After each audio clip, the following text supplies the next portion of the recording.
Welcome, everyone, to another episode of Hidden Variables, the podcast where we explore interesting people from all walks of life and their fascinating stories, the ones who are really making a positive impact on our world. Today, I am so excited to introduce you to an extra special guest, ET Contact, Consciousness, and Kundalini Yoga expert, and my super bestie, Kimberly Marie. Kimberly has been a vital force in the contact community since 2014. Bringing together star ambassadors from diverse backgrounds through coordinated events and immersive experiences. As a lifetime experiencer, she approaches contact with a very deep focus on consciousness development, incorporating yogic practices such as breathwork, mantra, meditation, and sound to foster individual and group coherence. Her journey began with contact training at Joshua Tree in 2013. And since then, she has explored various contact modalities, including CE5 with Dr. Stephen Greer, Lyssa Royal, and Rahma protocols with Enrique Villanueva at Mount Shasta. Kimberly's work has been featured in films such as Alien Abduction Answers with Whitley Strieber and Out There, a mini documentary filmed in the breathtaking landscapes of New Zealand. She has also presented for Michigan MUFON, and her most recent electrifying presentations at the Contact Modalities XPO in Delavan, Wisconsin. Locally, Kimberly organizes CE5 Skywatch events in Michigan and has been a lead facilitator at the Contact Modalities Retreat in Wisconsin since 2019. With a soul-driven passion, she is dedicated to humanity's evolutionary steps toward first contact and our emergence as an intergalactic society. Welcome to the show, Kimberly.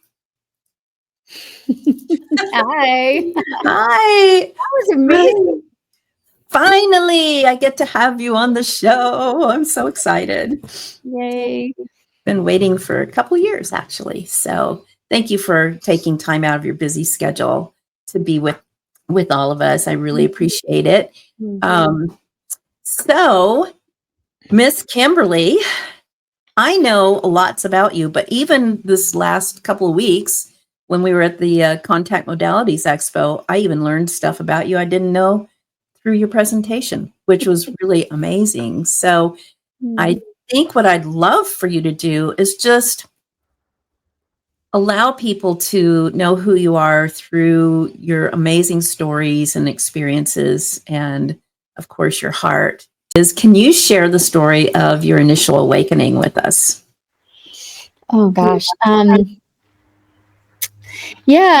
Well, I've recently started writing a book and working with a writing coach, and I am discovering my story in a way that I didn't understand it. I want to write a book about contact, and he had me start doing writing exercises going back into my childhood.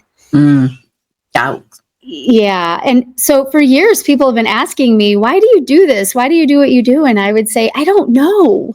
I just feel it so strongly in my heart. It feels soul driven, but I don't really know. And that's the best answer I could get. And once I started deep diving into the writing process, threads were starting to connect. And just to give you sort of a zoomed out perspective, I think for most people, what happens is we have the breakdown phase of experience that breaks us, that hurts us. Those things in childhood that shape our worldview, our view on authority, and what it is we want to do in our life based on that. But when one is on the path, the evolutionary path of spiritual growth, spiritual development, at some point in my early 20s, I was led to yoga because I had a back injury and I had this pain, and I had gone to the gym. I did all of these things to try to alleviate this pain, and nothing worked. And a client kept coming to me and saying, you should go to a yoga class, la, la, la. Well, I have this rule. If I have the same complaint, the 3 times in a row with the same person, and they keep giving me the same advice, it's time for me to jump in and just do it. Oh. And by the 3rd time, I was out of options, and I said, okay, fine, I'll go. And when I went the next day, my pain was gone. My whole body was sore, but the pain went away. Cool. It got my attention. And every week, just once a week, I would go back and do this practice. And I started discovering that not only was the pain going away, but I was sleeping better. I was feeling more connected and present, more joyful, more balanced. And I fell in love with it. But that was the impetus, the beginning of me really starting to explore consciousness and consciousness development, taking classes and workshops and trainings and whatnot. And I had a moment where I realized I went from feeling powerless and afraid and not feeling like I'm not going to make a difference in the world and why bother, to I feel oneness and unity with everyone and everything in this world that I'm experiencing. And it was a huge polarity shift. And that was the moment that I just had this aha moment that I realized, wow, I can make a difference. And that just was the fuel for me to continue growing and learning, doing a lot of healing work. I had trauma from my past, and you just can't ignore that part. We can't just go out there and airy fairy and la la la. We have to deal with it.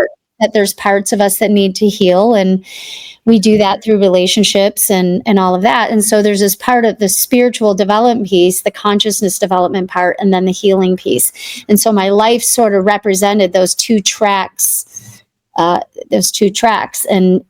I was aware of them. The yoga helped me become aware of all of it. I became sort of a witness to my own process. Wow. And eventually the track where I partied a lot and I went unconscious, the trauma piece that was expressing itself still started to merge in with that spiritually developed path. Yeah. And so that's sort of the process that took me here.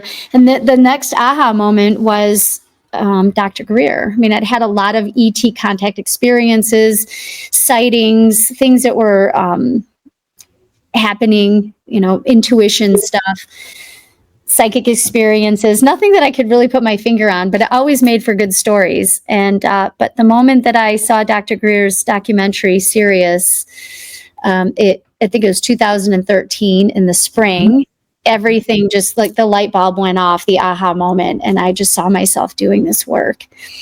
And again, back to that piece where it wasn't logical. If I was to psychoanalyze, like, what? I don't like, I know. Cold. I'm afraid of the dark. I don't like bugs. I'm going to be outdoors. It just seemed really bizarre, especially to my friends and family and people that knew me. It sort of triggered a little bit of fear, but the excitement of endeavoring into this path was just beyond anything I could comprehend. And so I just, like Bashar says, follow your highest excitement. Exactly. And so off I went into the desert in 2013 and joined up with 10 other beautiful souls. And my friends at home were praying for me. They were like, oh my God, you're going to look for aliens in the desert? Are you okay? There's such a disconnect, especially back then. I mean, that was 13 years ago. And people are like, what? So I was also aware that I probably in consciousness was a little farther ahead than the mainstream thinking.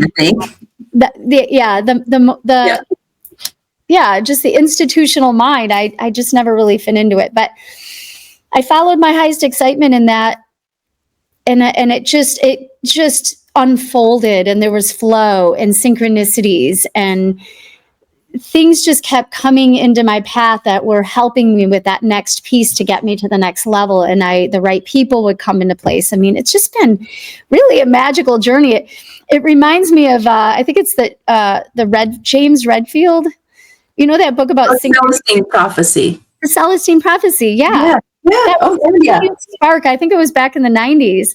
And my life became living and awake, alive and magical. And I just kept going with it. And so that's what led me to today. That feeling has not gone away.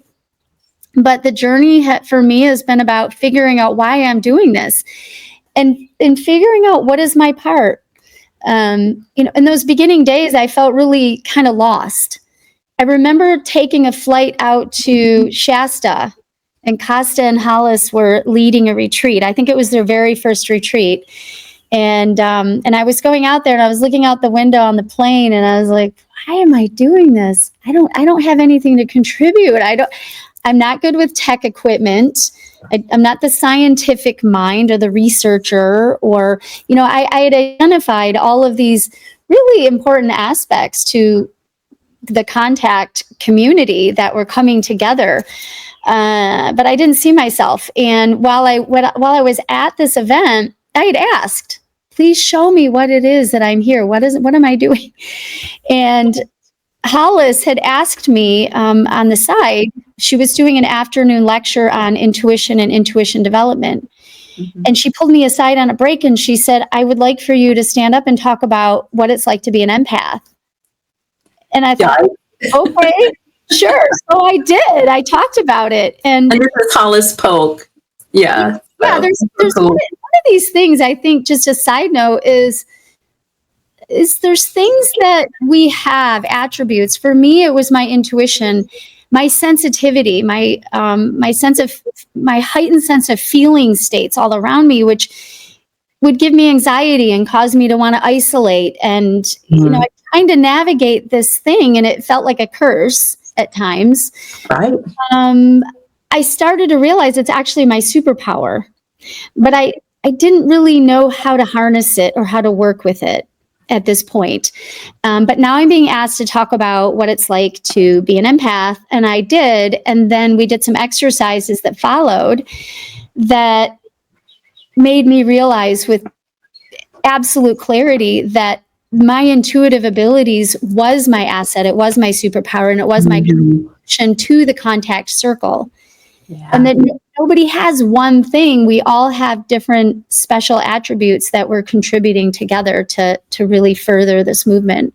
Right. We all bring something to the stew, right? Yeah. I love this story so much because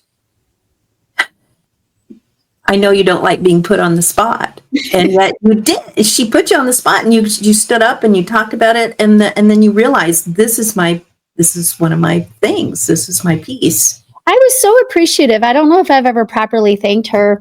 Costa, actually, we did an exercise after we did the feel the energy. Then we had to pick a partner, and I had done. I'll just back up. I had done 4 years of shamanic training and intuitive development. I did 4 9-month trainings with a woman named Lori Lipton. And so I had a lot of practice in a lot of these modalities, but I'd never fully immersed myself in any of them. Well, here we are, Costa and Hollis, we're doing this exercise, and now we have a partner, and you're supposed to hold your hands over their head and around their body to see if you can feel warm and cold spots. Just developing a sensitivity to feeling that energy. Well, I have an ability to trace energy and get readings or downloads. Right. And so there was a gentleman at this event who, I won't name his name, but he was a person who was very kind of the agitator, the one who was very vocal about saying, I'm just here because of my wife. I don't believe in this intuition shit. Yeah. And then he's smoking cigarettes off to the side of the circle at night, and, kind of a nervous, hepped up energy. And I remember just thinking, why are you here? Because my sensitivity was just triggered by it, right? Well, Costa yells from across the room, because now we're going to do the second part of this exercise. We did two sessions of that. So you had to pick 2 people. He wanted me to work with this guy. And I was like, oh God. Okay. And so when I came up to him, he was trying to control the situation by being a little bit obnoxious. Of course.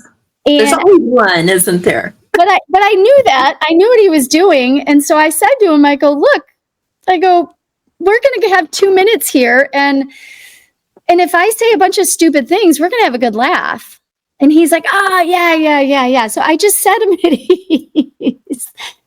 And I put my hands on him. And generally what happens to me is as soon as I get into the heart space, the childhood story comes up of where their pain is the deepest. Right. I don't know, but it's been consistent through all of my years of training. So cool. And all of a sudden the mother pops in, the father pops in, and they start sharing with me and downloading with me all of this stuff. And so I'm talking to him while I'm holding my hands at his heart. And it was just the most vulnerable moment for both of us, because he had that moment of, oh my God, this is real. This is authentic information. And it was an important message for him, but it was also a very humbling message for me to be compassionate to people. Exactly. Wow. Yeah, because a brilliant moment. you find that the most difficult people, the most agitating people might just be the people that are in the most pain or they're suffering and they're figuring out how to manage their environment to survive it, right? Right. So I got on the plane and flew home after that. And I was just like, wow, don't ever underestimate intuition and all of its all of the ways that it can be expressed and utilized and to support, what's happening. So right. And don't judge your own uniqueness, because as you found out, it's one of your superpowers. The thing that was really irritating you, all of this, these I call them spikes. I get them too, and people will trigger those spikes. And I'm like you, I'm like, okay, there's a signifier there that I need to pay attention to something deeper. It has nothing to do, that's a surface issue, right? Yeah. So, and I think that's it over the years, having known you like almost 10 years, which I can't believe, I've watched you like really expand that. And that's just one of your superpowers. Just wait, folks. By the end of this interview, you're going to just freak out because she's so powerful. But you've already answered a whole lot of the other questions I was going to ask. But go ahead. Well, I want to say, like, that story is just one story of hundreds of experiences that I've had in developing myself and expanding my abilities. And it comes through these teachings, through these interactions with people. And when people come together in under the contact umbrella, we're continually engaging in that environment to learn more about ourselves, where we need healing, where we need insight, where expansion can occur. Just like a deep, meaningful relationship, a long-term relationship, I find that these gatherings of contact, these communities that are getting together, are super potent. And sometimes it takes weeks and months to integrate what we've learned and what we've experienced. But ultimately, it's a journey of my own unfolding and my own development through the process or through the venue of going into these realms and doing this work. And because I understand from a visceral perspective that we're all one, that work that I'm doing for myself is having an impact on the consciousness of the planet for everybody. Right. And it doesn't end. It's a never ending onion that just doesn't ever stop getting peeled. It's ever expanding, isn't it? Just when I think I've kind of got my flow down as what I'm going to do with people, it just grows. And I know. I'd love for you to tell the audience a little bit about how you became aware of the contact experience. You've been an experiencer like me your whole life, basically. Do you want to talk about that a little bit? Because these two things, or these things you've been talking about, all meld together to make you who you are today, which is a really very multifaceted jewel, of a treasure of a person who works with people in contact consciousness and these realms. Could you just bring us up to speed about, just really quickly about your childhood and then on up through some of these experiences? Because people are always enchanted by the stories that you tell. Well, I'll say this, that every time I tell stories, it comes out just a little bit uniquely different, although it's this because every experience we have is multifaceted, right? And every moment we're a little bit different in how we tell it. Every single thing that's happened to me in my life has been an aspect that has shaped me and carved out who I am today. I'll say that. I was raised in a family I was born in 68, and I was raised in a family in the 70s, and we didn't have seatbelts, we didn't wear shoes, we went out and played, you came home, and the lights turned on, mom didn't care, I could be miles away on my bike as a little kid, picking berries on somebody's farm. My mom never knew where we were. This was a beautiful aspect of childhood of the 70s. I mean, we didn't have a lot of time on the TV. We didn't have social media or the internet or anything like that. We were out there experiencing the natural world. Yes. Pulling that magnetic field into our bodies, energized by the radiation of the sun. And we were tired. We came home at night and we slept hard, played hard by day, and played in pools until our little toes got raw and our hair turned green, and all of those fun things. And then there was and my mom, she was 17 when she had me. She was a kid growing up too. Yeah. And, but she had a tremendous amount of unhealed trauma. She had a father that committed suicide and a husband that had unintentionally died when I was 4, and she didn't have an education. And so she had to go out and work the bar and all that.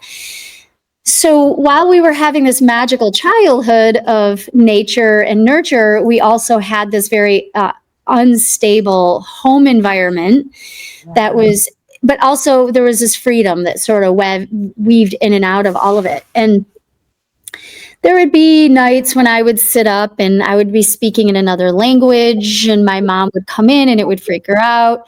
There was this being that looked like a little, I don't know what it was. It was this little round thing that would sit in the middle of my room and just watch me. Wow. Or somebody would sit at the end of my bed or next to me. I could feel the indentation and the sound of the bed going down, but there's nobody there. I never felt alone. I felt like I was being watched. And, I get a little older and we didn't have air condition. And so you'd get up in the middle of the night and use the bathroom. And then I would just sit on the windowsill and look outside. And I could feel an intelligence looking back at me. There was this connection that everything was alive. And I felt safe, but I would still hide under my covers and make a breathe hole. And I would feel like somebody was walking behind me in my car. Somebody was always pulling my hair. Was it my father? I don't know. We didn't have a language for it. Mm-hmm. But I also followed my mom around asking where people go when they die. And she would give me some silly story, and I would be like, that's not it, but I don't know what it is. So when I was about 11 years old, there were lights in the sky, and it was a Sunday night. It was dark out. And I go to it was so sparkly, and I ran to the couch so I could look out the windows, and there was 3 triangles. Wow. And they were beautiful, and I'm looking at them, and as I'm gazing at them, I call my mom, my brother, the dog, we're all on the couch. We all see it, and now there's maneuvers going on. One light would go over here, and this light would go over there, and they were kind of shifting around, but they would maintain their triangles. And as long as we stayed there, they were there. My mom called the airport, and she asked if there was an air show or some sort of something going on. And they said there was nothing on radar. They had nothing that indicated that there were 3 triangles of lights in the sky. I believe that was my first UFO experience. I think it was meant for us to see it. My mom has passed. My brother doesn't remember it. He was younger than me. But I remember it clear as day. But, that just sort of gets put into the subconscious realm of your mind. It just gets put away. It goes into the closet. And, things like that, high, strange weirdness. I had psychic abilities in my dream state. I was told that my father had died, but I was having dreams that my father was alive, and I gave grand detail to my mom. My father. Yeah, my biological father. I had a father.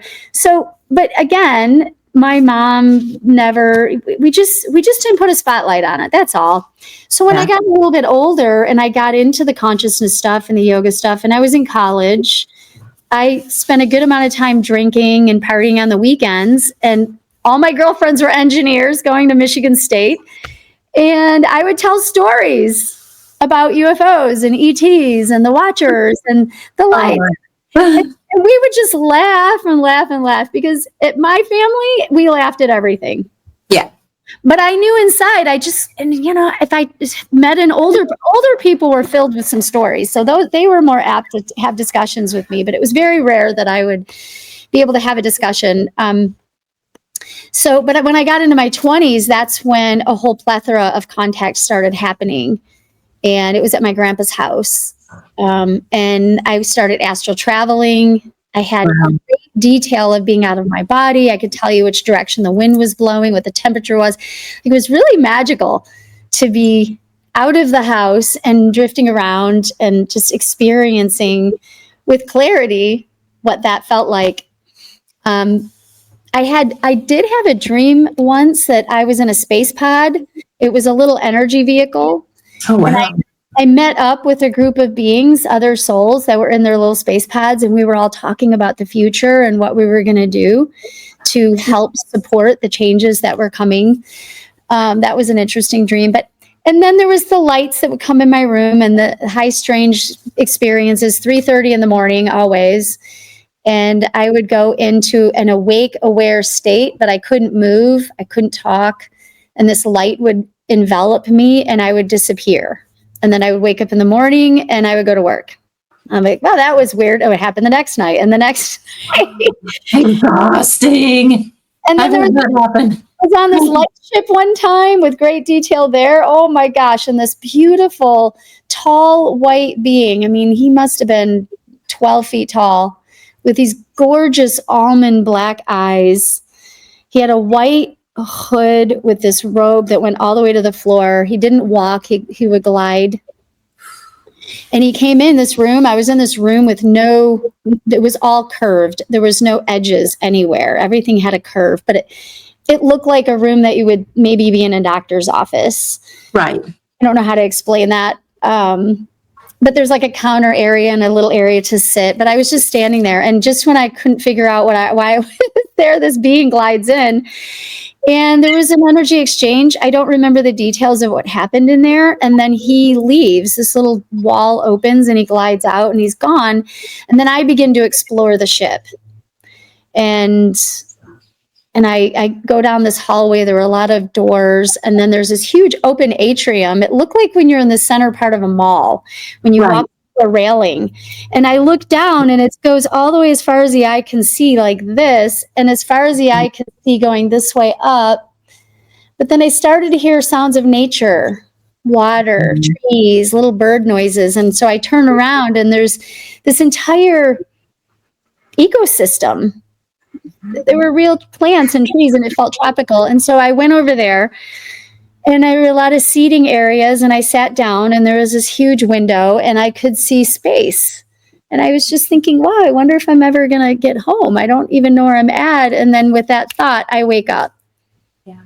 And then the last visit I had, the visitation, 3 beings came into my room. I remember like telepathically saying, come on, you guys, this is getting up to be a lot. I don't know what you're doing and I'm tired and I have to work. I was using human logic. Sure. To try to sort this out because it was frequent. And one of them came over to me on the side of the bed and waved this wand and I remember that. I don't remember the information exchange, but I was never afraid. I had a feeling that I was connected to these beings in some way, that there was an agreement or they were familial. Yeah, relationship. Somehow my soul had a connection there, but there was no fear. Yeah. But they stopped. With my request, they honored that and they went away.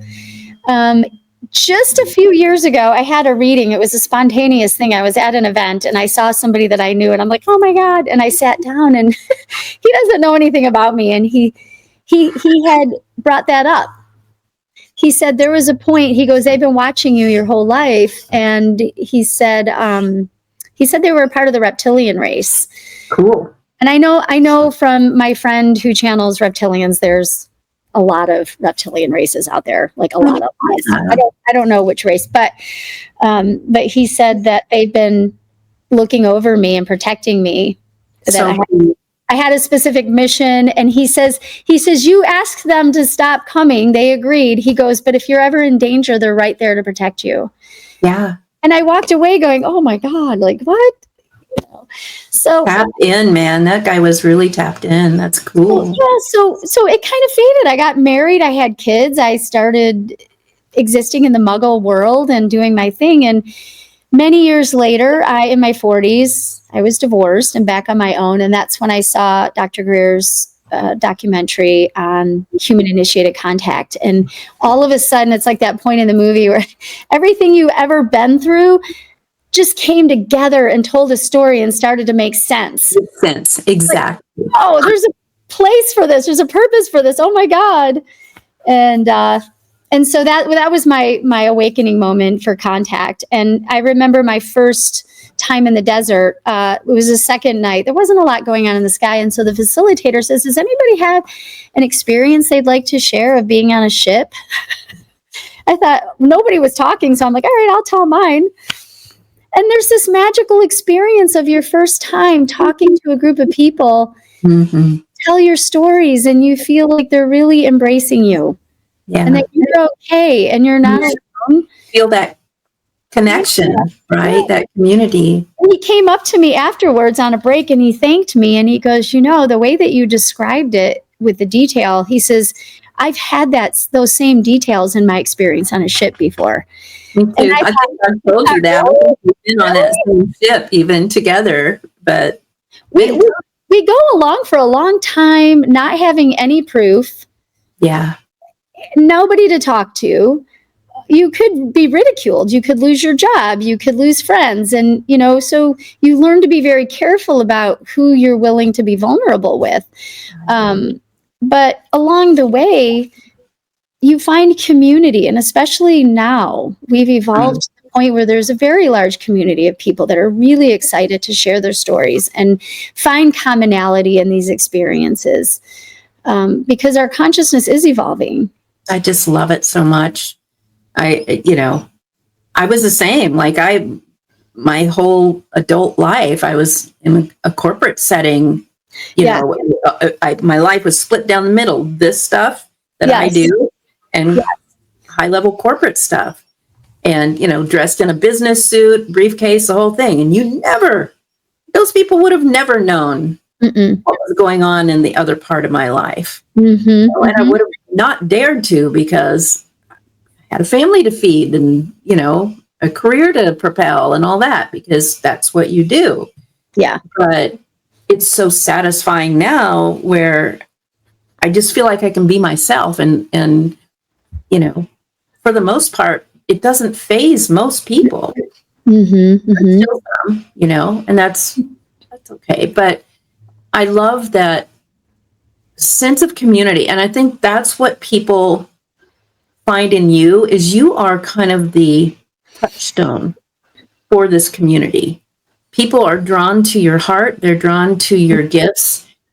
They might get to know you like this through your stories, but they're drawn to you because you are a person. I think that's part of your purpose is to bring these people together so that they can actually really experience community.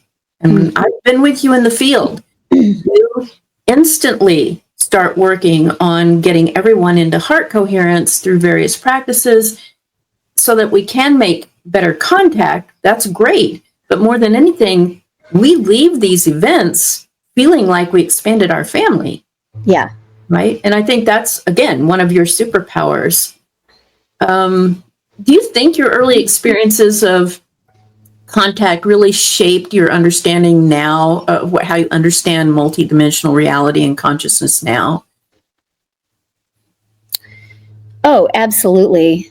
Absolutely. I think that I was existing in multidimensional consciousness all throughout. I think it was a foundation that was always there. Mm-hmm. There was a lot of time. I know when kids, from the time they're born to about 7 years old, that their brain waves are existing in theta. Exactly. I love this science. And from birth, we're really connected to the spirit realm. We're really interconnected. And I know babies and young kids will have those multidimensional experiences. They'll have remembrance of past lives. Right. They have abilities. But then the conditioning comes in, which I think is on purpose for this human experience and how we grow. But the conditioning comes in because it's just not okay in day-to-day living. It's, it gets suppressed. So it just sort of gets put into a different space. We might go through a period of addiction or some way of disconnection, or maybe we're overtly connected to sports or things that are outside of ourselves that exist in that normal society human experience. Materialism, as Ray Hernandez. For me, once I got into yoga and started developing my consciousness through training and various practices, I knew, back to the 2 train tracks, that this one really started to pulse and glow. Yeah. Now, when I would not do my practices, I would go back to this other sort of lower vibrational state of being, this disconnected state, and I would suffer. And then I would go back over here and the frequency would elevate and I would feel connected again. And joy that was springing from the depth inside of me. Right? But when we go back here, we're looking for that joy with things outside of ourselves. Yeah. And so again, just being the observer of seeing myself going from here to here to here to here. And I still do. I mean, it's kind of the way we have to exist here right now. Right? Yeah. We all want nirvana, right? But but you still have to pay the electric bill. You got to pay the electric bill. Yes. Yeah. But also, it teaches us to stay connected to what's really going on, like staying connected to the real pulse of where people are at. Mm-hmm. I'm a hairdresser by trade. I've been doing hair for 35 years now. Amazing. And it's been my portal to deeply, deeply connect with people. And one of the things I've had to learn, because I have a high consciousness mind and I don't have institutional box that right. Yeah, you don't. I didn't have to deconstruct anything because nothing was really constructed in the first place. But me being me and super expanded and using the verbiage that I do, I found that I could elicit fear in people very quickly. Mm-hmm. It's very well noted when somebody stops what I'm saying, changes the subject. Right? Yeah, that's verboten. You don't go there, right? Part of the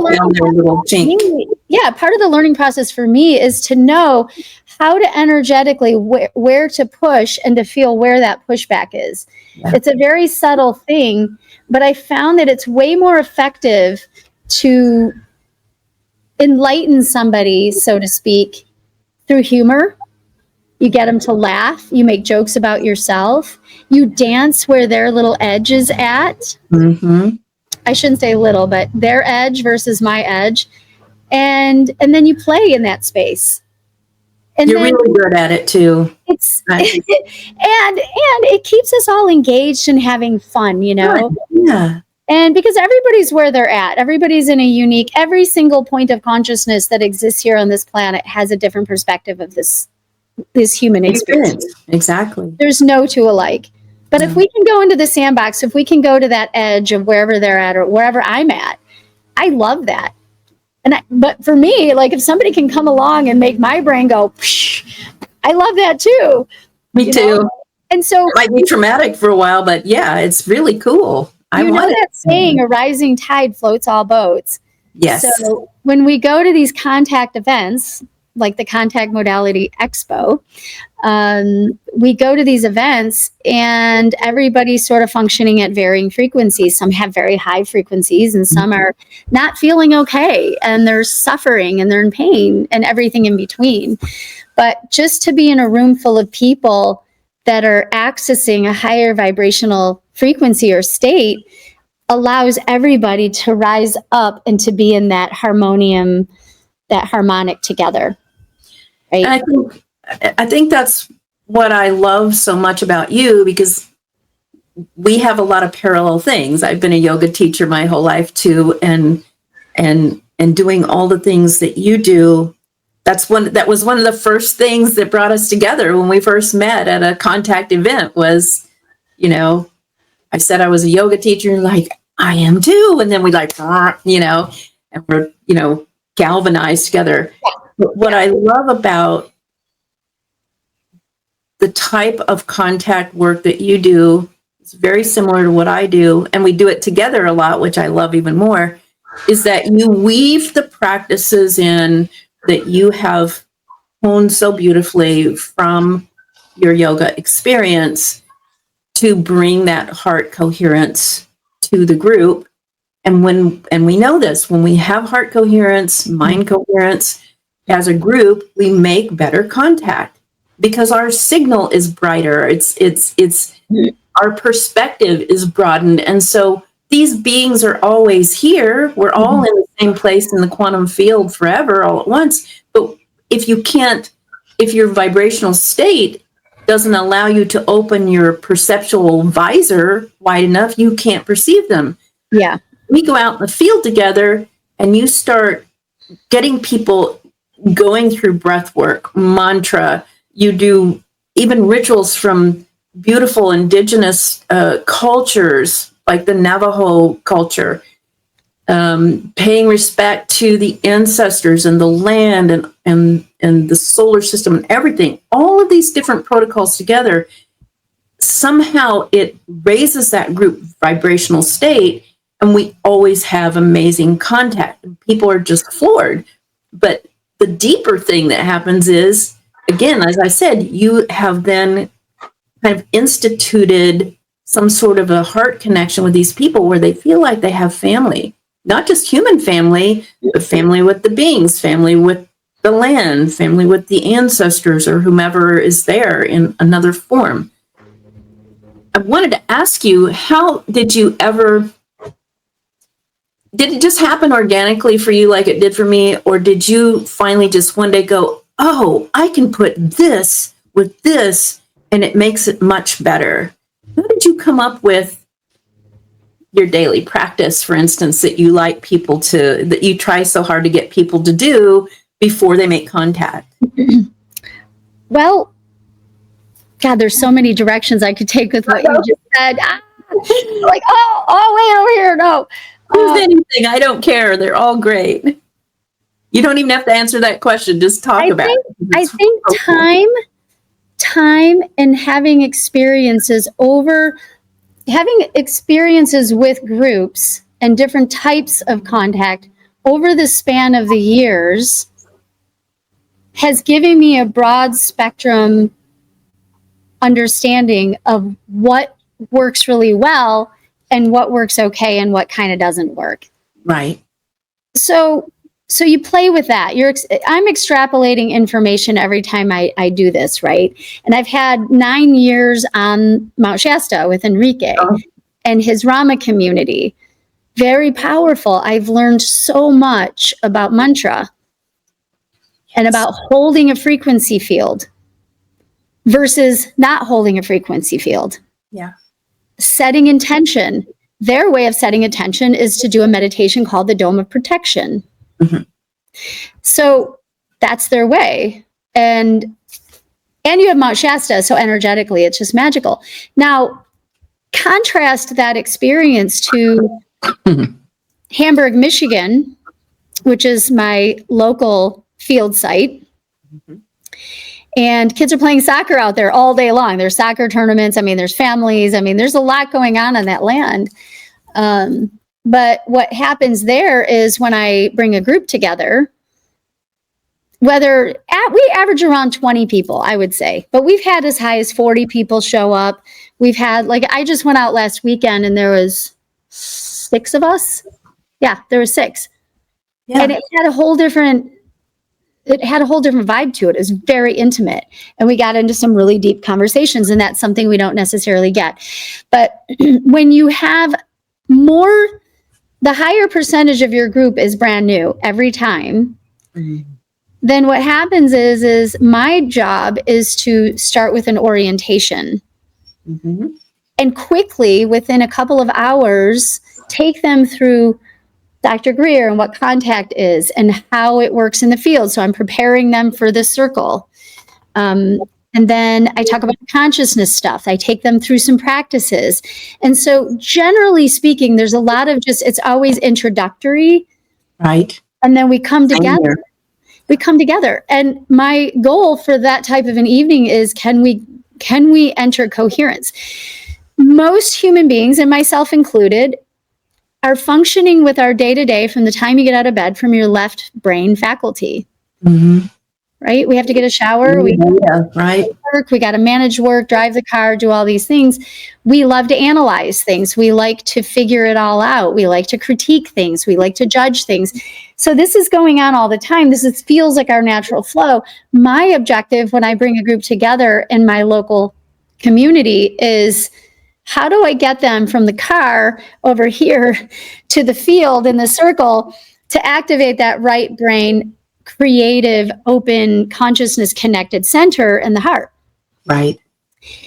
And I have found that sound, using, striking the bowl or playing the drum or regulating the breath or having them say a mantra so that they're vibrating the sound within their own body, gets you in there like that.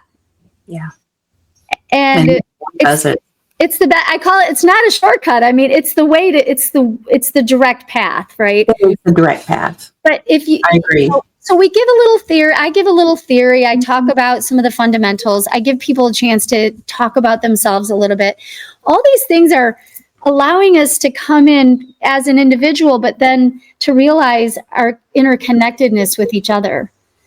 And by the time we get into the field and the stars come out and we've gone through the meditation and some singing bowl or some drum, we're feeling our oneness. We're really not identifying with that left brain. We're not into the analysis or the judgment of it. We're really in this open-hearted space together.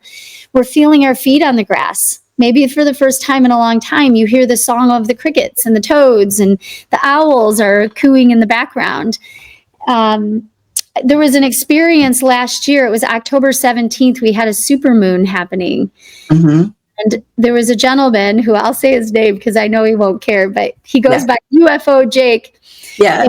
He was very excited about this. So I actually met with him at a restaurant a couple days prior to get to know him a little bit. He wanted to do an interview and he shared his passion for owls with me. That he had a connection with owls, and he had actually rescued an owl on the way to this dinner. Man. So he had an injured owl in the car. He had it in this little container, and he had called the nature center. We have the Howell Nature Center here in the community, and they were full. They couldn't take any more owls. Oh, wow. So he was going to take this beautiful owl home, and so I went to the window. He's like, I got to show you the owl, and the little guy his little head and one wing was peeked out of the box, looking at me like, ah. So he took the owl home. Anyways, that's the backdrop of the story. Now we're in the field, and Jake and his sister had come. They didn't come to the orientation. Sometimes it happens. I'll get a little flood coming in. Oh, yeah. Orientation. And I'm like, oh, we got to do that. But you trust. It's all good. And we get into circle, and it's the second session. I take them through 2 sessions. And it's the second session. We had already been hearing drum beats in the background. Wow. And wolves and you name it through the first session. Everybody had a long break where they walked around the land, along the woods and all of that. So now we're really dropped in. And what we didn't know was that Jake had said to his sister, I sent a message to the owls asking if one of them would fly by and give me a signal. Wow. God, this story makes me cry. And nobody knew that. And I'm going into my Native American energy now. The supermoon had come over the horizon. There was a ton of mist all around the field site. We had experienced in the first session that the mist had actually, through the sound harmonics of the bowl and the mantras, the mist actually shape-shifted into a disc. Yeah. Oh, And there were beings. Okay. So, round 2.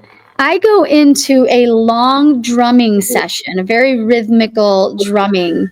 After the meditation, everybody had dropped in. We had done a mantra. It was deep. And towards the end, and this went on maybe an hour, towards the end, I played a song. I just very softly bring this drumming native energy song into it to slowly bring people out. I love that. Mm-hmm. It's so delicious. Towards the end of the song, I felt this energy coming towards us, and I looked up, and there's this owl with his wings all the way out, and he was swooping down. And there's another guy next to me who has come to a lot of our events, and he never closes his eyes. He saw it. It was coming straight at him, and he went, oh, like this. And I'm like, shh, don't wake everybody up. So the owl comes by and goes off into the trees. Oh my God. So when I've got goosebumps. It was magical. So when we came out and everybody started to share, Jake was in tears. His sister was in tears. I was in tears. There's another girl, I can't think of her name. She was in tears. She got really moved by the drumming. We could feel a very strong Native American presence that was with us energetically. And Jake, he shared with us, he goes, I asked the owl to visit us. And he did. So he was messaging me all week. I think that was a real big activation moment for him, but not just for him, but a teaching moment for all of us, that we're not just making contact with star nations, but we're making contact with our ancestors and the guardians of the land and the consciousness of the land and the animals and the consciousness of them. All of it, when you're encircled that way, is becomes alive, and your awareness to that aliveness, your connection to that, becomes awakened. And in that process, real contact is happening. And even it's you know, a lot of people when they first come, they want to see the orb or they want to see the ship. You know, they really want that tangible evidence. And if they get something, then they want to see that again. And so it's natural human behavior to want to have that external thing happen to validate what they're excited about or what they think is going on. Right. But what happens is when you actually enter the circle, something else more magnificent and beautiful begins to unfold. Wow. Yeah. Beautifully said. It leads right into one of my very last questions, and it's, what role do you believe all of these practices, you know, the regular, or what we know now as kind of the mainstream contact or CE5 protocols that Dr. Greer kind of helped develop and make popular, the blended contact protocols that you do, that I do, with, you know, the mantra, the breath work, the sound technologies, the Native American or indigenous practices. What do you think,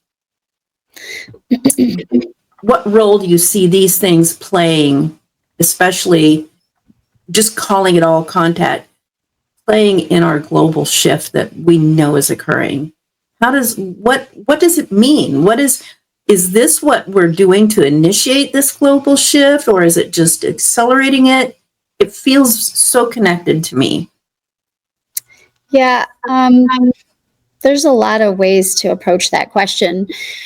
We're going through significant change. We're coming into a new age of consciousness and of being here. We're shifting from a third density human experience into a fourth density and a fifth density. Mm-hmm. And as our consciousness is evolving and expanding, we're becoming aware of these higher realities, of these interdimensional realities. People are having more, their intuition is becoming stronger. Right. Their ability to sense and feel and to know these presences and to have information to work telepathically. It's natural in us already. I go back to Jesus I like to use Jesus as an example, but I believe that he spent a lot of years training and developing his avatar. Yeah. And he worked under very high masters that were incarnated at that time. And then he took those abilities and he came back knowing who he is and knowing what his mission was and his purpose. And he said, "You will do greater things than I. Let me show you the way." And he demonstrated with everything he had, every moment that he was here. He stayed deeply connected to that mission, that purpose that he had. It seems like a lot of things that have happened on this planet have been designed to suppress us, to create fear in us, to stay away from that development of our authentic selves, to really step into our full Neo. Right? Yeah, right. Luke. I mean, we're easily controlled the other way. Luke is training to become, this Jedi, and he's the chosen one, and he has to. Yeah. He has to take out the Death Star, and he's got only a few seconds, and he's got one shot, and he's got this little narrow box that he has to hit. And what is he doing? He's learning to feel the Force.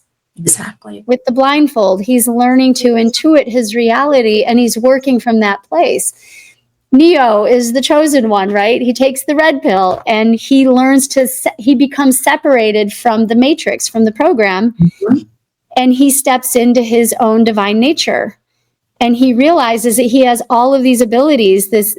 He's into the martial arts. He's a master at all of these things, and he steps into it. And so we have these beautiful archetypes and storylines that demonstrate, and including the Jesus story, that we have this ability to function from our multidimensional selves, from our...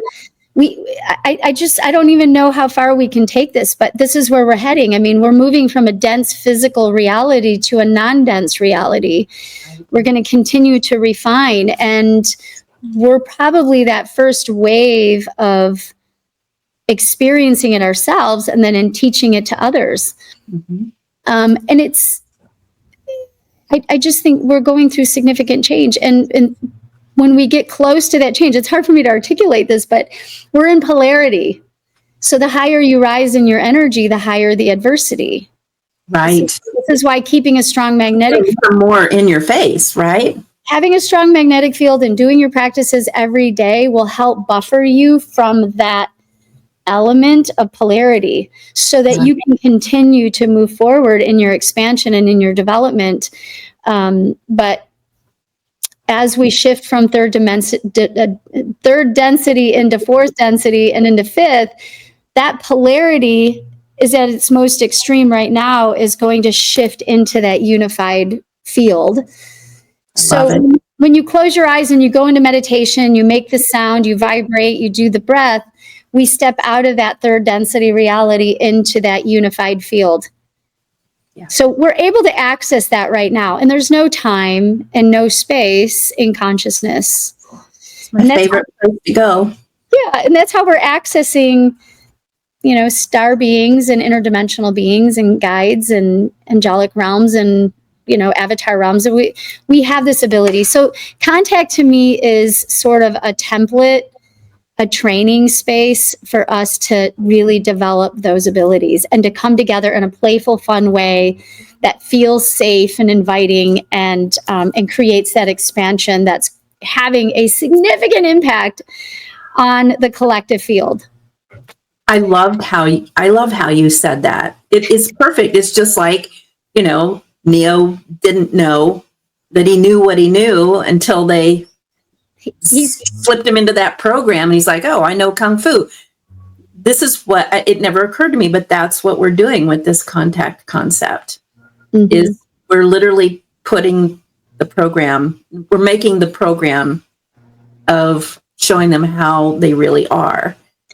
Yeah, into their awareness. Simultaneously, it's deconstructing the programs that have been instilled in us. Isn't it? Mm-hmm. I see it all.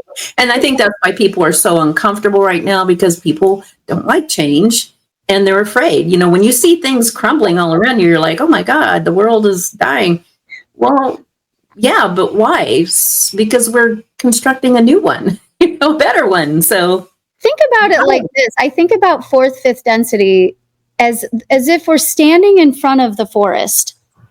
We haven't entered the forest yet, but we know the forest is magical. It's full of sparkly things. It's full of dragons. It's full of scary things that might hurt you, but it's also full of the beautiful things and the beings and it's a new realm that we're consciously stepping into. And I feel that it would be a mistake not to enter, but by stepping in, it's important to learn the rules of the new density.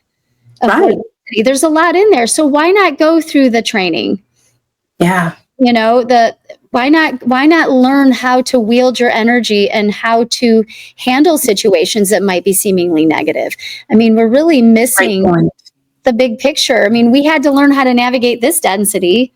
We learned that we touch a stove and it's hot. We don't want to do that, right? So cool. Yeah, but that beautifully said, Jedi Master. I do want to talk just for a moment about the thing that's coming up for both of us here in late August. It's the Contact Modalities Experiment Retreat. It's been called several things over the last few years, but it originally started with you, with our friend Melissa Kane, who owns a resort up in northern Wisconsin. Beautiful, remote, beautiful place with a great location for contact. But originally she had asked you to come up and just lead a contact or a CE5 event because she really wanted to have one at her place. And you said yes, even though I'm sure it terrified the holy heck out of you to do such a thing. And it has grown. You put together a team. You structured it in such a way that it was very professionally done. People had amazing contact, and it has grown over the years to now what we're going to be experimenting and experiencing again in August of this year. Usually around that time every year. We're in the 6th or 7th year, but the thing I love the best about it is, I mean, we all chip in there and do stuff, and now there are, special guests who come and present and all that. But the main focus is all of this stuff that you have compiled as a practice, and then you lead the contact event, and it is so delicious and so exciting, and it's different every year. You want to talk a little bit about what you're going to do this year, because I can't wait. It's so exciting. Well, I have an idea of what I want to do this year. I haven't talked to Melissa. It sounds like she wants to do 3 nights of contact. And I'm aware that Chris Bledsoe will be joining us for this event. I'm going to back up just a teeny little bit. I met you in 2016 in Rose Valley. That's right. And you're the very first person I met. As soon as I met you, I fell in love with you. You were a yogi. It was just so exciting to make that connection. And you and I had a lot of conversations over the years about, I was sharing with you my experience that whenever I would get together with a group of people, I would want to structure consciousness practices and nobody would show up. Right. Nobody wanted to do that. They would pretend like I didn't create that thing and nothing would ever happen. So I felt a level of frustration because I really believed in my heart that the development of our abilities is important. Exactly. And if a lot of people are coming to this work, that if I just kept thinking, wow, if we had a 2-hour class in the morning and we did all breath work, what would contact be like at night? Or if we did all mantra, or if we did breath work and mantra, and then would it be exponential each night? So you and I had discussed getting together and doing a retreat and customizing it the way that we wanted it to go and blah, blah, blah. Well, I was contacted by Melissa. We had some brief exchanges. She had reached out to me. Back then, the global community was quite small. Yes. And so my visibility was more back then, and she saw me and she reached out and she wanted to have some conversations and stuff, which was great. She was lovely and very enthusiastic and had some experiences of her own. Well, sometime down the road, she had reached out to me, and maybe a year or two later, and she had an idea because she had a resort at Arborvitae, Lake Arborvitae. She had this beautiful place, and she wanted to do a 3-day event. And she called me and she asked me, would you facilitate this? She goes, oh, we'll have a bonfire. We'll just sit around and you can, give us those C5 protocols and we'll just do it like that. And I'm thinking, oh, no. Structured. I was trained. My original training was Dr. Greer. How I felt contact should go should follow a certain template. And so then I said to her, I got nervous. I got really nervous because what I've been working on is finding my voice. And I get a lot of anxiety. Like a lot of this, like putting myself out there makes me anxious. So I go in my closet one day and I decide to do a practice, a Kriya practice to get myself in a coherent space. And so I did my practice and I was feeling very blissful. And I said to my ET guides, I said, okay, because she had invited me, she wanted me to come and lead this thing for 3 days. And I said, and I disappeared for a few days. I just was like, oh. And so I asked, I said, if I do this, I need to know that you're going to be with me and you're going to support me all the way through this. I want a clear, audible signal that you're with me. And all of a sudden, within a minute, this ear goes,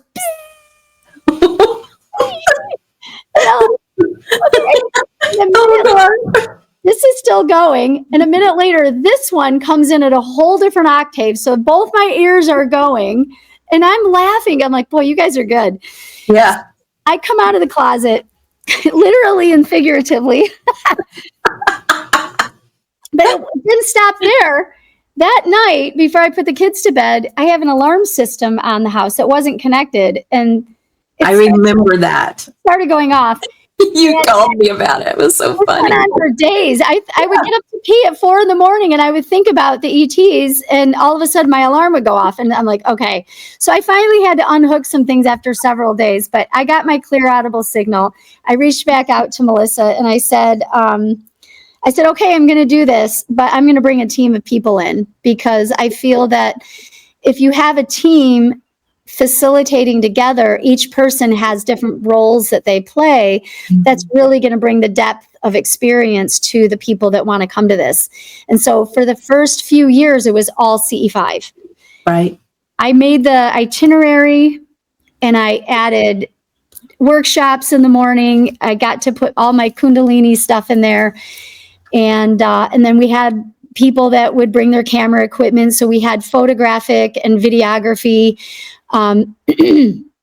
people that could lead meditations and whatnot. And so that was a beautiful opportunity. It came to me. Melissa reached out. I was able to design a CE5 3-day event. And I know at that point, we were only kind of drawing from a small community of people. Northern Wisconsin is beautiful, but the weather isn't always like top notch or, so it can be very unpredictable. Yeah. And then with your conversations with Melissa, you guys were hashing out, maybe we should bring in other modalities. And so for the last 2 years, it's been 5 years and I've attended 4 of the 5 years. But for the last 2 years, the other modalities have been added and we've sold out each year, the last couple of years. And the energy's been exponential. I added in a presentation. I started speaking after MUFON had invited me to come speak. And I'm like, oh my God, I don't even know how to create a slide. My growth, every time I get invited to do something, I have to go, whoop, I have to grow, And so then I thought, well, Big Arb will be a great platform to speak. I still have my 2 workshops that I do. One, I go into the deep dive on mantra, and then we go through practices. And the second one is breath work, and then we go through practices. I think they're so important. They are. And then the Sky Watches, I've got it refined. I have one night that's all CE5. I honor Dr. Greer. I go through his protocols, his puja, the crab circle tones, and his meditations. I like to lead some of his guided meditation work. And then the second night, I now infuse in the Navajo ceremony. I know. Lyssa Royal's husband is the one that worked with me on creating the altar and learning about it. And that came about because we were having a little discoherent energy issues going on from time to time. Mm-hmm. And I realized the importance of honoring the ancestors, honoring the spirit beings of the land, clearing the land, asking permission to work with the land, and coming in, entering that space with reverence and respect. It's to me, it's the foundation for a beautiful experience. And so now I started with doing the 4 directions and kind of adding a smudging ceremony and stuff. But now I bring in the Navajo piece. It's called the Beauty Way ceremony. And you and I had the opportunity to do that in its entirety last year. And I have to say that the night was pretty epic. It was. And just doing the prep work that we did the day before, where we did the whole thing together in private, raised my vibrational state so high that I've never come down from it. It's the most beautiful thing. And I hope we do it again this year, because I'm super excited about it. I'm actually going 2 days early, I think, to. Oh, good. Maybe I will too. I hope so. So, because, there's a lot of prep work that we do ahead of time, including that. But I was thinking, Debs, just to interrupt your train of thought, obviously I would like to have a conversation with the Bledsoe family, particularly Chris. Yeah. Understand, I had the pleasure of working with him at the conference, and we never had a conversation before the Contact event happened. Talk about pressure. Nothing. And I have my way, and I discover that he has his way, and he says a prayer, and he's in silence. When I bring ceremony and, a structured process, and as luck has it, or maybe it wasn't so lucky for some people, but it was raining and it was cold and windy out, so we did it indoors. And I was prepared to do the whole evening myself. I think it's important to do that, because you just never know, because you never know what's going to happen, right? And so I was able to do the introduction and do the acknowledgments and guide the meditation and bring people through a mantra. And that was just epic for me. And then Chris sits down. He got tied up at a restaurant, and he sat down, and I asked him, I'm like, is there something you want to do? And he goes, no. He goes, I'm just gathering my thoughts. So it was lovely, the whole thing. It was perfect. It was the way it was supposed to be. But moving into our time together for 3 whole days at the Big Arb, I would like to have a deeper conversation with them. But my thought is, if we are doing a 3rd night, and I think it would be fun to do a Rahma contact night. I do too. I was going to ask you, but I didn't want to put you on the spot. I'm like, yes, please, what a way to represent the Rahma community. Yes. I haven't studied under Sixto Paz or Ricardo Gonzalez or some of those amazing original people from Peru, but I have been 9 years with Enrique, and I feel that I have enough of a baseline of experience and understanding that I could officially or unofficially lead an evening and take people through what that feels like. And Enrique studied under them. Am I correct? Yeah. So it's being passed down through the lineage. It's and to be honest, from all the exposure I've had, although I've never had the pleasure of being able to go to Shasta with you guys and be in that experience, from all of the research I've done and everything, I'm more drawn to the way Enrique structures it and you structure it. Now, you kind of serve as his right-hand person most of the time. In these practices, it's more congruent with how I feel about contact and where we're coming from.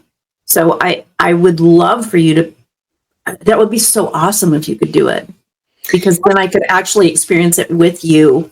Yeah. And who knows what's going to come up? And we've had Bigfoot activity there. We've had alternate reality beings.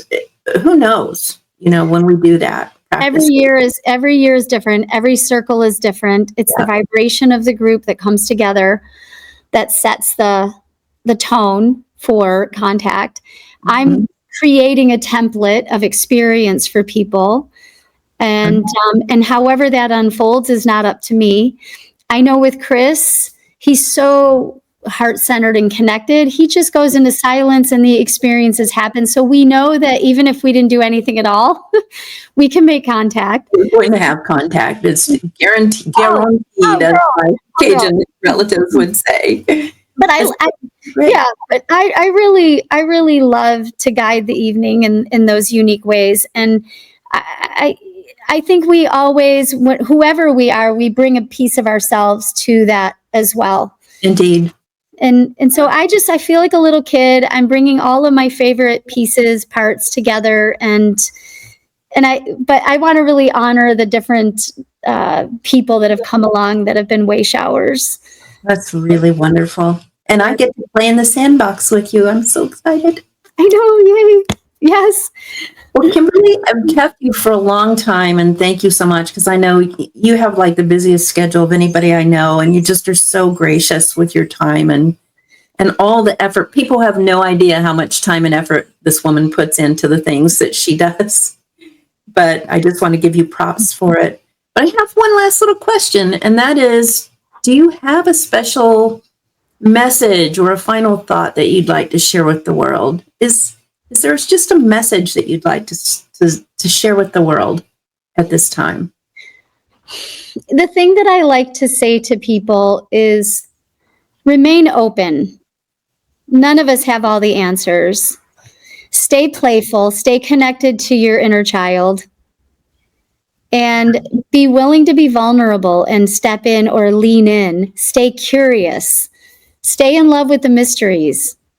Because I really believe that as our consciousness is unfolding, awakening, and expanding, our understanding of this reality keeps changing and evolving. So when we come together, we learn, we play, we elevate, and we grow. And just to continue to come together, whether we can find people in our own community to share and to have experiences with, or come to the events like the Big Arb. The Big Arb is beautiful. One of the things I love about Big Arb is that it's intimate. Yes.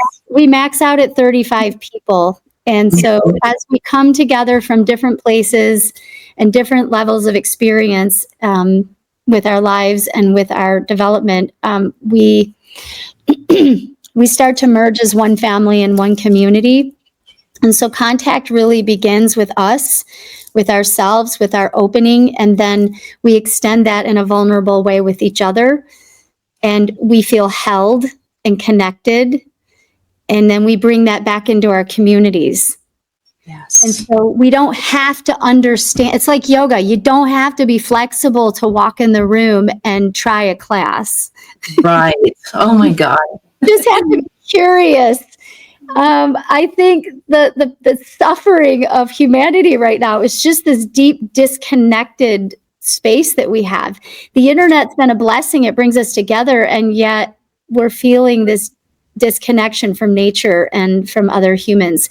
So these are beautiful opportunities like the Big Arb, like the Contact Modality XPO. The big expos are wonderful as well. But it's nice when you have your family, your friends running around, but to have these more intimate venues to get together is really, really special. So, Awesome. So that's what I have to say. Thank you. No, and I think you said it so beautifully. For those listening who don't know what the Big Arb is, that's our affectionate name for what is now known as the Contact Modalities Experiment. But it's that's what we call the place. We just call it Big Arb, because it's so home. It's like our little contact home. But I want to really underscore what you just said. That thing is capped at 35 participants plus our team. Yeah. And you're never going to get another experience like that anywhere with the quality of the people who are there presenting and facilitating. So and it's already half sold out. So if you're hearing this before it happens, you might want to get your tickets. So we'll put those links along with your links in the description box for this podcast. But just so people can know quickly how to get in touch with you, what's the best way to get in touch with you, Kimberly? You can go through private messenger. I have a group called Michigan CE5, Michigan Skywatchers CE5. I have a page on there. People reach out that way. I'm on Meetup. I put the Meetup link. You can message me on that platform. I put my email on there. Email is a little slower. But yeah, through my CE5 contact page or my Meetup is usually best. But I've got my Instagram, I got all the things on there. So people are reaching out to me in all the different ways, whatever. I know. It's mind-boggling, isn't it? And a lot of work. But we'll put all the links again in the description. But contact her. She is a treasure, and you will not be sorry. Like I've never been sorry. No. Well, Kimberly Marie, thank you for sharing your life with us and being one of our world's most amazing hidden variables and my best friend. I love you with all my heart, and I'll just end by saying, in Lakesh, I'm another you. Aho, Angel. I love you. Thanks for having me on.